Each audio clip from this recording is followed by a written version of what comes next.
I'm Theolyn Cortens.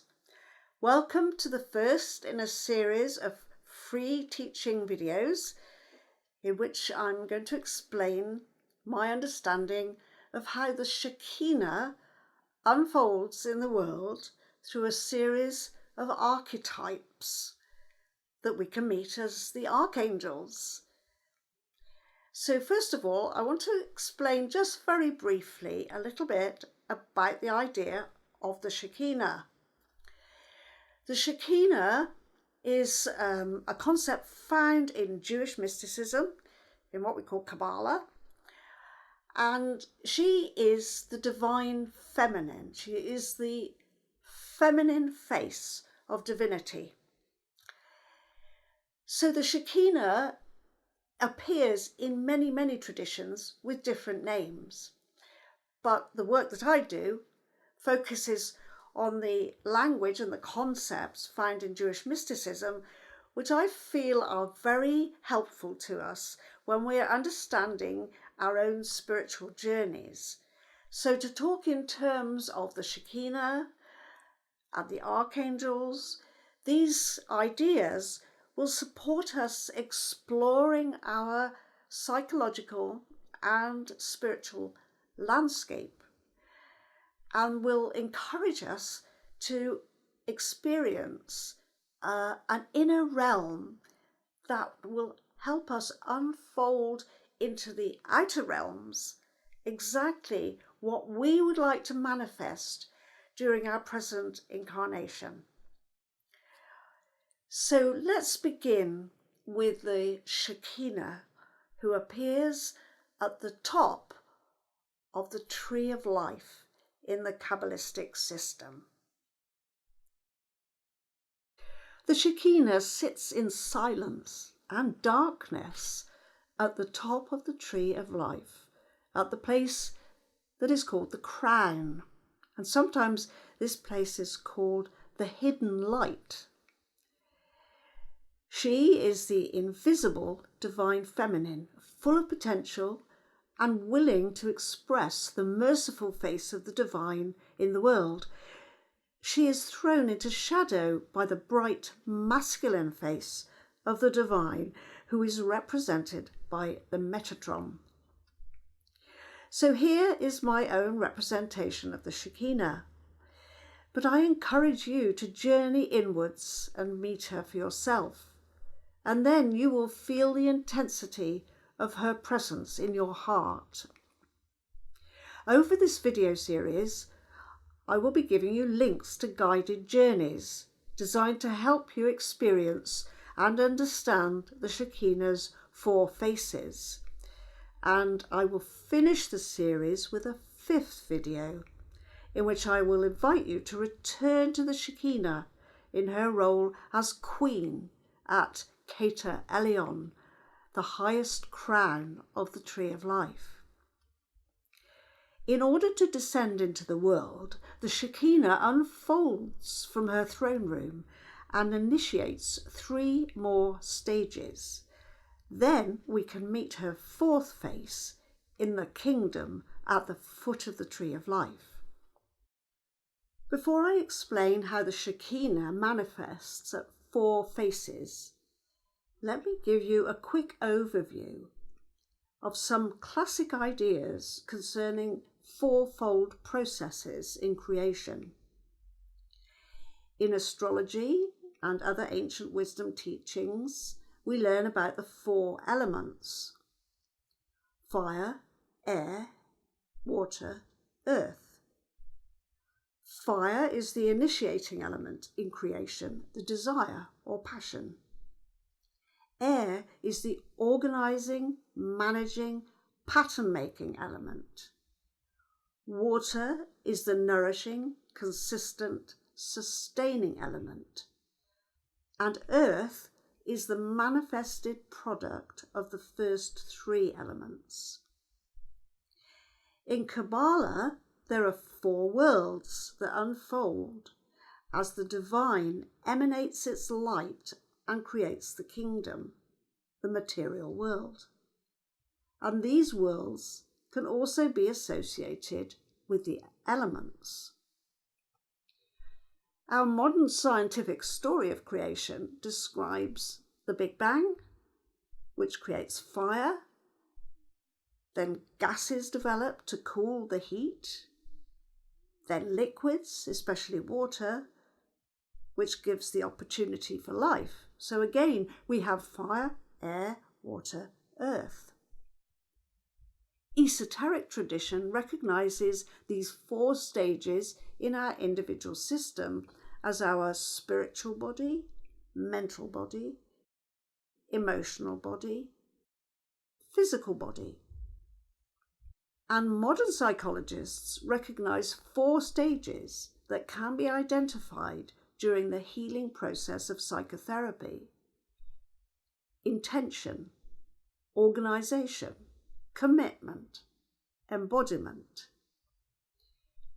This psycho-spiritual approach says, if you are looking towards a new way of life that is more coherent with your own true nature, then you need to firstly identify your issues and articulate an intention for the desired change. Then you organize your daily life routine, your habits and your behaviors according to that intention. Next, you must stay committed to the new patterns of behavior. Finally, the new way of being emerges as embodied. It becomes real. All these systems provide maps that can help us identify new ways of being that are more coherent with our inner dynamic. Ideally, we all want to live according to our inner voice and not be shaped by outside influences. This is where exploring the spiritual and psychological archetypes can be so helpful. In astrology, these archetypes are associated with the planetary gods. In mysticism, as archangels on the Tree of Life. Look at the Tree of Life map. At the top, we find Keter, the crown, sometimes Keter Elyon, highest crown, and also called Or Ha Gamuz, the hidden light. The crown contains the archetypal possibility of light and shadow, masculine and feminine, creative and receptive, yang and yin. Now, notice how each of the 2 pillars on either side offers 3 sephirot.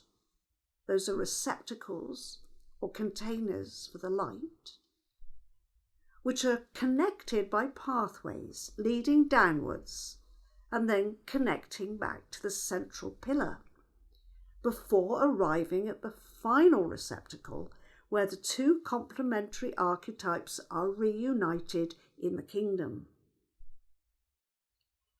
Think of these receptacles of light as faces of the divine. On the passive pillar, the faces are more feminine or yin.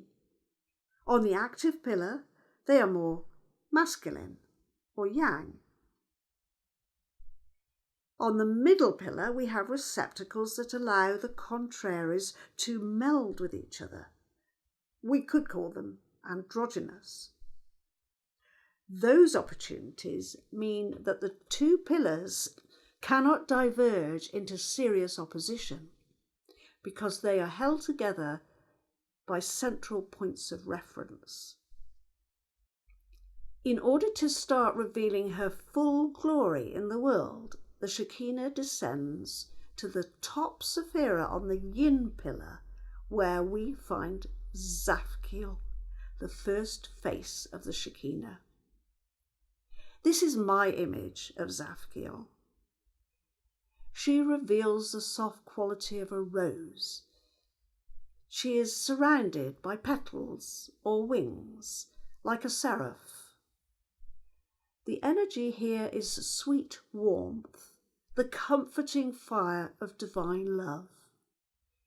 Here we experience the passionate intensity of the Shekinah's potential. Once we have melted into the heart of her power, we know we must take this love into the world through our work, through our daily way of being. There is a feeling of purification here. We are called like a moth to a candle, knowing we will have to surrender our egoic impulses. We become willing to open our heart despite our vulnerability. The Buddhist goddess of compassion, Kuan Yin, represents the same feminine archetype. And in recent history, the Roman Catholic nun Mother Teresa exemplified this compassion in action in our human world. And she was recognized by the Church as a saint in 2016. So the qualities of the Shekinah as her first face expressed through Zafkiel are unconditional love, peace, perfection, freedom, grace. You could say these are the intentions of the Shekinah. The experience is one of infinite loving capacity, but also of passion and fullness of heart. Close your eyes now as I read you from Zafkiel's message.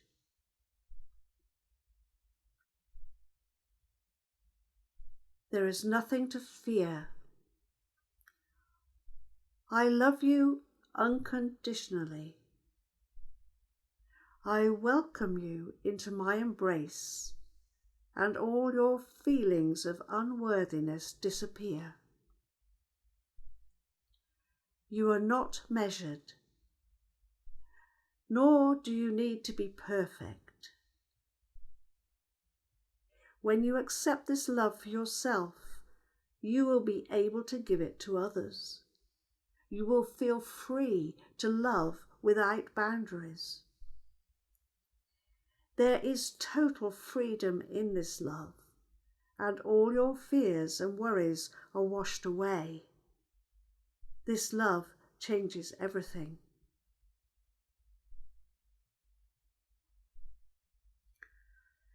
I have added a guided journey to the resources section on the website for Zafkiel. So do give yourself a quiet evening quite soon to meet Zafkiel. And I would love you to share your experiences with me. I hope you enjoy the guided journey to meet Zafkiel. And don't forget to follow through the rest of the series of the 4 faces of the Shekinah. During the summer retreat this year, we will have plenty of time to explore the 4 faces of the Shekinah and meditate together. I do believe that when groups of people come together and open their hearts to this very powerful divine energy, then miracles can happen. The miracles happen because we are connected to the pure flowing energy that comes from that crown at the top of the tree. When we go up to the crown, there is nothing to inhibit the flow of mercy from the Shekinah. It is we human beings who inhibit the flow. So with our meditations, we can start to take away those shutters, take away those gates, those blockages. And then in our groups, we can put our intention on sharing love. That's when the miracles begin. And I do believe this is a time in history when we can see real miracles unfolding because people are so aware that they need to communicate in groups and not be isolated. So I do hope to meet you at the summer retreat this year and share this very special wisdom.